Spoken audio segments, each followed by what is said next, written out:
જય માતા મિત્રો, તો આપણો નેક્સ્ટ બ્લોગ આવી ગયો છે. તો ગુડ મોર્નિંગ, જય માતાજી મિત્રો.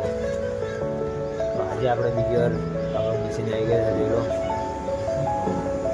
અને આપણે આજે જઈશું બધા ચોકડી.